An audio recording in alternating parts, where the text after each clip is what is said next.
Assalamualaikum warahmatullahi wabarakatuh. Saya Nana Siti Nuraisa dari SDIS Dambi Bandung, kelas E4, dengan NPM 101200343 akan mempresentasikan akuntansi manajemen tentang penganggaran.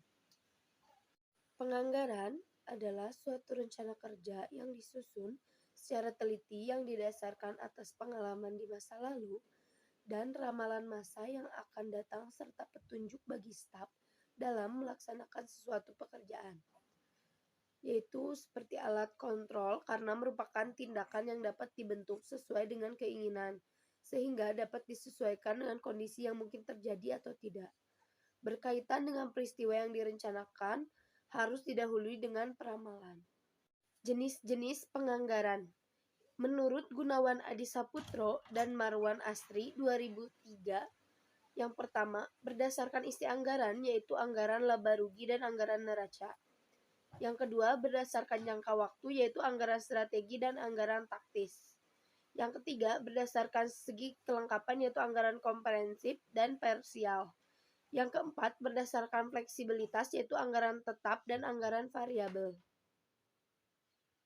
Untuk anggaran laba rugi, itu didukung oleh berbagai anggaran penunjang, seperti anggaran penjualan, produksi, bahan baku, tenaga kerja langsung, BOP, dan juga ada anggaran biaya administrasi langsung.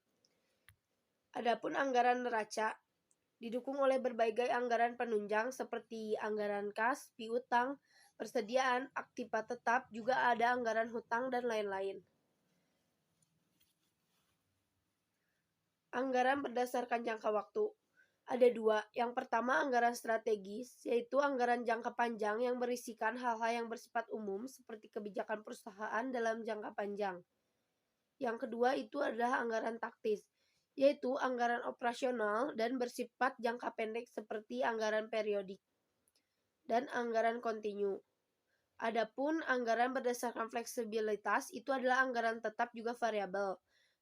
Jika yang tetap itu disusun berdasarkan satu tingkat kapasitas tertentu, sedangkan variabel yaitu suatu anggaran yang disusun berdasarkan atas interval atau beberapa kapasitas tertentu, di mana sebagai tingkat kapasitas tersebut mungkin digunakan dalam perusahaan. Yang terakhir itu adalah anggaran berdasarkan segi kelengkapan.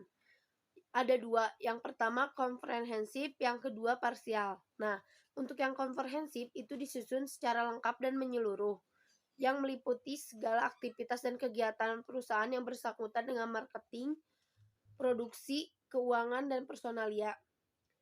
Yang kedua kan tadi anggaran parsial. Nah, anggaran parsial ini mempunyai ruang lingkup yang terbatas, jadi cuma meliputi bidang-bidang tertentu dan pertimbangan seperti keterbatasan dana, atau kurangnya tenaga ahli dan lain-lain. Untuk prosedur penyusunan anggaran, menurut Sofyan Harahap,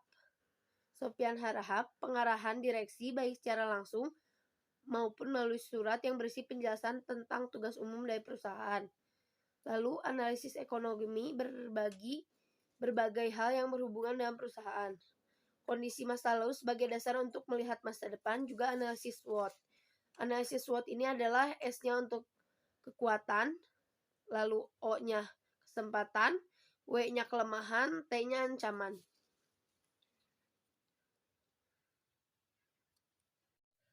Untuk metode ada metode penyusunan anggaran produksi, ada 3. Yang pertama metode produksi stabil, lalu metode persediaan stabil, juga metode kombinasi dan fleksibel. Kalau untuk metode produksi stabil itu perusahaan harus menetapkan volume produksi yang di dalamnya relatif sama setiap bulannya. Kalau untuk metode persediaan stabil, perusahaan harus menetapkan volume persediaan yang di dalamnya sama setiap bulannya kecuali pada bulan-bulan tertentu. Untuk metode kombinasi atau fleksibel itu perusahaan harus menetapkan volume produksi yang berubah setiap bulannya. Sekian yang bisa saya jelaskan. Terima kasih. Wassalamualaikum warahmatullahi wabarakatuh.